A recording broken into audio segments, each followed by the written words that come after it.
દેશવાલીમાં હું સંજય શાહ આપણી સાથે અત્યારે બરોડા અને સુરતના શહેનશાહ છે, જેમણે પથ્થરથી જાદુ કર્યો છે અને આખી દુનિયા અત્યારે રાજુ કલાકારને ઓળખે છે.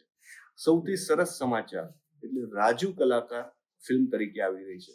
અને મને હમણાં રોકીભાઈએ કહ્યું કે ભાઈ તમે તો પાસપોર્ટ કઢાવીને આખી દુનિયા ઉડાઉડ કરવાના છો, તો આ અચાનક જે સરસ્વતીની કૃપા થઈ છે, કેવું લાગે છે તમને? સારું લાગે છે. અને સંગીત સાથે તમે બાળપણથી સંકળાયેલા છો, તમે બધું છોડ્યું પકડ્યું ગમે તે કર્યું પણ સંગીત નહીં છોડ્યું.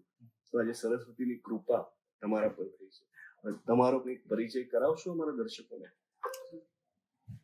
પરિચય સાહેબ બહુ વધારે મોટું માનતું નહીં, પણ ઠીક પબ્લિકે મને આ એક ભગવાને મોકો આપ્યો, કંઈક કિસ્મતનો ખેલ છે અને પબ્લિકે લાઈક કર્યું, ગાઈને એમને સારું લાગ્યું અને આટલું પબ્લિકનો પ્યાર મળ્યો એટલે બહુ સારું લાગે છે. સારું છે. તો મને એક પ્રશ્ન થયો રાજુભાઈ, તમારું ગીત જ્યારે જોયું ને કે આવા છુપાયેલા ગીતો હું પણ બહુ ખણખોત કરીને સાંભળતો હોઉં છું. મારા પણ પ્રિય ઘણા ગીતો એવા છે જે લોકોએ નથી જ સાંભળ્યા. તમે આ ગીત ક્યાંથી પકડ્યું? આ ગાયન 25-30 વાળું ગાયન છે.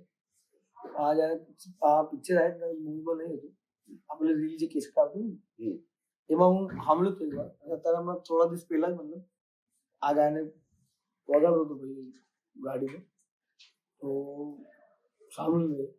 પછી આ ગાયન મારા જેબમાં બેસી ગયું અને પછી જેવા ગાયન જેબમાં બેસ્યો એ હિસાબમાં મતલબ 2-4 દિવસ પછી વાઈફ જતી રહી. પછી આ ગાયન મારે પ્લે ગાયન બની ગયું. પછી એને લેવા ગયો, એ નહીં આવતું કે હમણાં નહીં આવું, પછી આવી એને ચીડવા માટે મતલબ ગાયો દિલ તૂટી ગયો સામે વાયરલ થઈ ગયા. રાજનભાઈ કાલી છે સુરતમાં, બહુ સારા માણસ છે, એમના સપોર્ટથી મતલબ હું વાયરલ થઈ ગયું. એટલે માલિક કોઈને મોકલતા નથી, ખુદ આવતા નહીં કોઈને મોકલે છે. રાજનભાઈ છે બધું સામે, બાકી માલિક નહીં સામે. મને તો ખબર બી નથી કે હું આ મોકલતો પહોંચીશ ને આપણી મોટા મોટા ન્યૂઝ સ્ટાર ન્યૂઝ ઉતારશે, સપનામાં બી નહીં શકે. ઠીક પબ્લિકની દુઆ, માલિકની મહેરબાની. કેટલા વાજિંત્રો વગાડતા આવડે છે તમને? હું ઢોલ વગાડી લઉં છું, ઢોલક બી વગાડી લઉં છું, થોડા બહુ તબલા બી વગાડી લઈએ. પછી આપણે બ્રહ્માસ્ત્ર. અને સુરતમાં ક્યાં રહો છો તમે? સુરત મારે સાસરી છે, હું રહું છું વડોદરા. વડોદરા ક્યાં રહો છો? વડોદરા આપણે વડોદરા જેડીસી મારુતિ નામ છે, ત્યાં મારું ઘર છે. પછી ગોત્રીમાં બી ઘર છે. એમ મૂળ વતની હું રાજસ્થાનનું છું. સિક્કર તમે? સિક્કર જિલ્લો છે.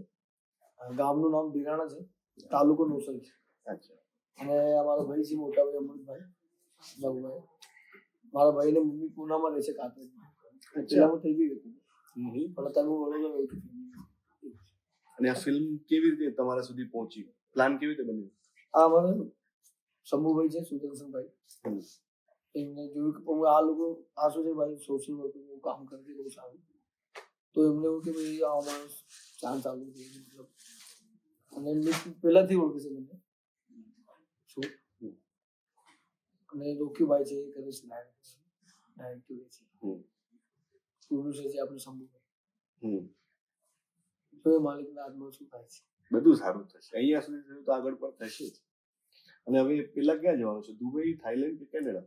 હા, પેલો પાસપોર્ટ હોય છે તો હમણાં શાયદ પેલા દુબઈ જવાનું છે. અચ્છા, કેટલા દિવસ? તો કહેતા હતા અઠવાડિયું. શાયદ વધારે દિવસ બી થઈ જાય પણ અઠવાડિયું. અને આ ફિલ્મના પહેલા દિવસનું કલેક્શન તમે આર્મીને આપવાના છો.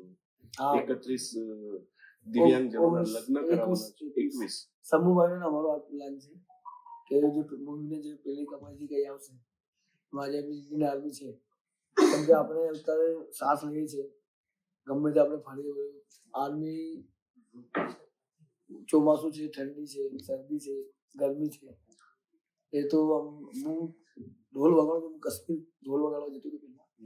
આપણે ઇન્ડિયન આર્મી કેવી રીતે એ લોકો ડ્યુટી કરે છે આપણે. તમે તો ગવર્મેન્ટના પણ બહુ શો કર્યા છે, મેં સાંભળ્યું છે. ના, હમણાં વડોદરા સેન્ટ્રલ જેલમાં હતું. હા, શું હતું એ? આપણે કેદી ભાઈઓ માટે દેશભક્તિના એક બે ગાયન હતા. અરે વાહ.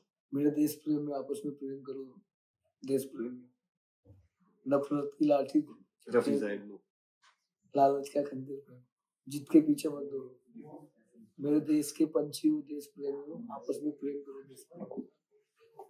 યાર તમારા પથ્થરમાં એટલી બધી દુઆ છે ને કે દુઆ છે ને પડદા ઉપર રાજુ કલાકારને સુપર ડુપર હિટ કરી દેશે એ મારી શુભેચ્છા છે, દેશવાલેના તમામ દર્શકોની શુભેચ્છા છે અને અહીંયાથી તમારી જર્ની ખૂબ સારા કામ માટે ખૂબ મોટી થવાની છે. દેશવાલે તરફથી ફરી એકવાર તમને શુભેચ્છાઓ અને અમારી સાથે વાત કરવા માટે આવા મળીએ.